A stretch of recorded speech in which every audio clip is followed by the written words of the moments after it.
Bonjour amis tourneurs, alors une rapide vidéo pour répondre à la question qui m'est le plus fréquemment demandée. Comment est-ce que j'ai fait pour faire mes gabarits d'ajustement pour mon touret d'affûtage? Alors je vous présente ça dans tous les détails. On y va. Donc une journée, j'ai pris mon temps et puis pour chacun de mes outils qui s'affûtent avec la plateforme, ce que j'ai fait, c'est qu'avec un crayon, pardon, un crayon marqueur, j'ai tracé, on le voit encore un peu, j'ai tracé le pourtour de mon outil et puis j'ai travaillé l'angle jusqu'à temps qu'au contact, que ma ligne disparaisse de haut en bas. À partir du moment où ma ligne a disparu, je savais que j'avais le bon angle. Ensuite de cela, j'ai pris une pièce de bois que dans le fond, j'ai tout simplement accoté comme ça sur le bord. Et avec un crayon, je suis venu tracer le contour. J'ai coupé la scie à ruban et puis voilà. Ça sous-entend que les meules ne réduisent jamais en diamètre, mais quand même, avant, j'avais une meule régulière, puis je m'en faisais pas avec ça. J'ai jamais perdu assez de diamètre pour que ça me joue des tours. J'ai mis tous les numéros pairs. En fait, un coup que mon outil est affûté, j'écris sur le manche le numéro correspondant. Et puis, donc, peu importe la position de ma plateforme, à quel endroit est-ce que je suis, j'ai toujours le bon angle. Et puis, c'est rapide comme ça. Donc, j'ai mis tous les chiffres pairs ensemble. J'ai mis tous les chiffres impairs ensemble. Puis, je suis rendu à mon troisième, mon troisième gabarit. Puis, je suis absolument satisfait de cela. Un petit bonus, pourquoi pas?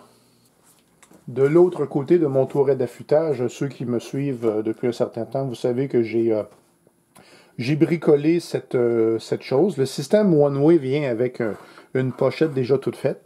Et puis, ce que j'avais fait, même procédure. Alors, avec mon outil d'affûtage, à un moment donné, j'ai choisi, je voulais avoir des butées. Alors, j'ai bien installé, je me suis fait le gugus en question. Et puis, tout simplement, quand je veux un affûtage de ma gouge à bol, c'est ce réglage qui est le bon.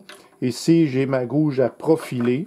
Et voilà, ma butée, c'est fait. Et c'est instantané, c'est même pas, c'est une question de quelques secondes. Cependant, il a fallu que je travaille un peu cette chose jusqu'à temps que l'idée lumineuse vint. Je vous présente ça. Donc, nous sommes en temps réel.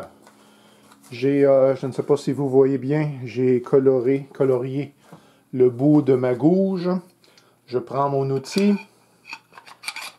Je m'installe, ça c'est ma butée, toujours la même.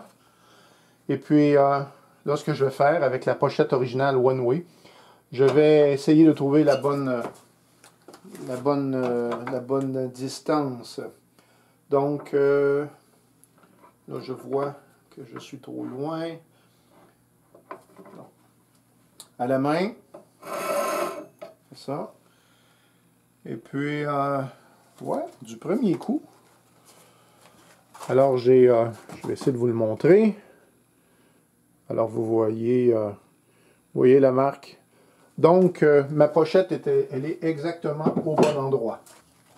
L'idée générale est de me faire un morceau de bois qui va aller dans le fond de la pochette ici et qui va aller s'appuyer sur le support.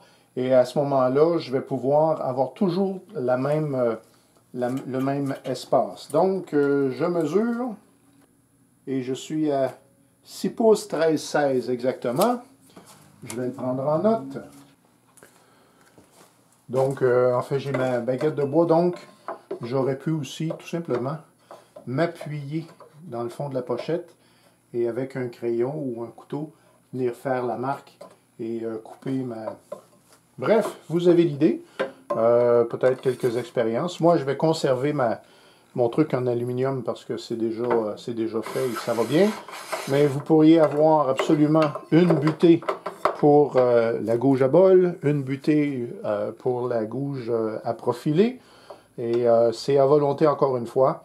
L'idée, c'est qu'on puisse ajuster nos choses rapidement du premier coup, répétitif. Et c'est comme ça qu'on peut passer plus de temps au tour à bois et un peu moins de temps à l'affûtage. Et voilà donc pour la question qui m'est le plus souvent demandée. J'espère que ma vidéo vous a été utile. Si c'est le cas, s'il vous plaît, faites-moi signe et on se revoit bientôt.